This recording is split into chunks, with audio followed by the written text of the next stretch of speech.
नमस्कार साथियों, आज के इस वीडियो में आप सभी का स्वागत है। साथियों, आज हम देखेंगे गौतम बुद्ध की एक ऐसी कहानी जो हमारे जीवन को बदलने का सामर्थ्य रखती है। इस कहानी के माध्यम से गौतम बुद्ध ने उत्तम स्वास्थ्य पर बल दिया है कि उत्तम स्वास्थ्य ही व्यक्ति का सर्वश्रेष्ठ धन है और इस स्वास्थ्य के दम पर ही वो अपने जीवन को सार्थक बना सकते हैं। मगर इसके लिए आवश्यकता है कि वो अपने स्वास्थ्य और मन बुद्धि का उपयोग सकारात्मक दिशा में करें। तो आइए इसे एक सुंदर सी कहानी के माध्यम से समझते हैं। गर्मियों का दिन था। गौतम बुद्ध हमेशा की तरह अपने शिष्यों को उपदेश दे रहे थे। कुछ एक नए शिष्य भी आए हुए थे जो अभी उतना विकसित नहीं थे कि बुद्ध के ज्ञान को समझ पाए। उनके अंदर वो समझ ही नहीं हुई थी। गर्मियों का दिन था।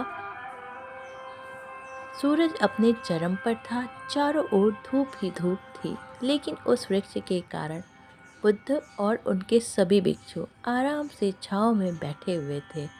इतने में ही गौतम बुद्ध के एक भिक्षु की नज़र एक बूढ़े व्यक्ति पर पड़ती है जो उस वृक्ष के पास से ही गुजर रहा था। वो भिक्षु उसे बूढ़े व्यक्ति को देखकर अचानक से ही हंसने लगता है। उस बूढ़े व्यक्ति की उम्र बहुत ज़्यादा हो गई थी, जिसके कारण उसकी कमर मुड़ गई थी। उस बूढ़े व्यक्ति के हाथ में एक डंडा था जिसका सहारा लेकर वो बूढ़ा व्यक्ति अपनी मंजिल तक पहुंचने का प्रयास कर रहा था। उस बूढ़े व्यक्ति का शरीर केवल हड्डियों का ढांचा मात्र था। अपने भिक्षु को हंसते हुए देख बुद्ध उससे कहते हैं कि मेरे प्रिय भिक्षुओं, कृपा कर हंसो मत, क्योंकि जिस व्यक्ति को देखकर तुम अभी हंस रहे हो वो कोई साधारण व्यक्ति नहीं, बल्कि वह व्यक्ति इसी क्षण तुम्हारे जीवन को रूपांतरित करने की क्षमता रखता है। जो आज तक मैं तुम्हें नहीं सिखा पाया वह ये बूढ़ा व्यक्ति तुम्हें सिखा रहा है। इसके द्वारा दी गई सीख को बेकार ना करो। बुद्ध की ये बात सुनकर वो भिक्षु बुद्ध से कहता है कि मुझे क्षमा करें बुद्ध, पर मुझे ये समझ में नहीं आ रहा, जो एक बूढ़ा व्यक्ति जो खुद अपने शरीर और अपनी बीमारियों से लाचार है, वो मुझे क्या सिखा सकता है।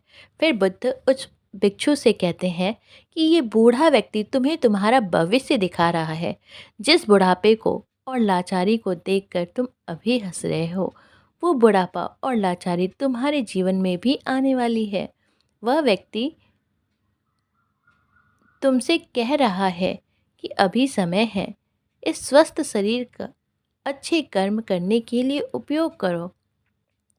अगर तुम्हारा ये स्वस्थ शरीर तुम्हारे हाथ से निकल गया तो फिर से वापस नहीं आएगा, और अभी तुम्हारा ये शरीर सही से काम कर रहा है, जैसे कि तुम्हारे हाथ, पैर, आँख, कान और ये सभी चीज़ें सही से काम कर रही हैं।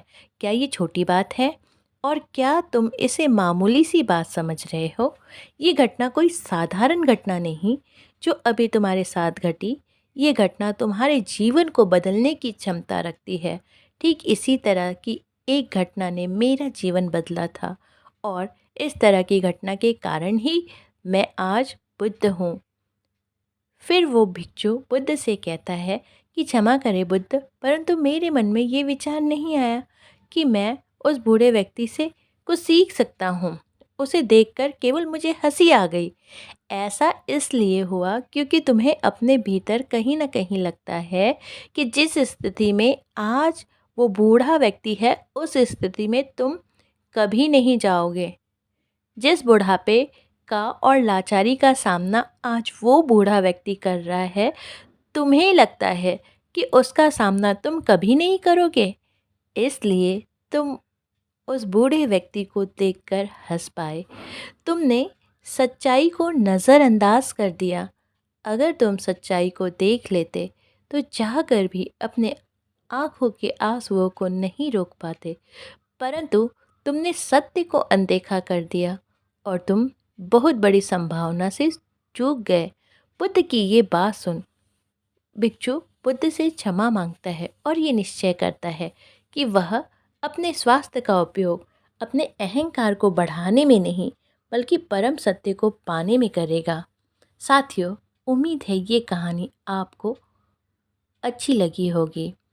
हो सकता है कि आप भी अपने जीवन में बड़ी बड़ी समस्याओं से जूझ रहे हों, आप किसी परेशानी में हों, लेकिन इस चीज़ का हमेशा ख्याल रखिए कि जब आपका स्वास्थ्य उत्तम होगा तो बड़ी से बड़ी समस्याओं को भी आप चुटकियों में दूर कर पाओगे। इसीलिए अपने स्वास्थ्य का ख्याल रखना बहुत ज़रूरी है। तो आज के लिए बस इतना ही। फिर मिलते हैं अपने अगले वीडियो में। तब तक के लिए धन्यवाद।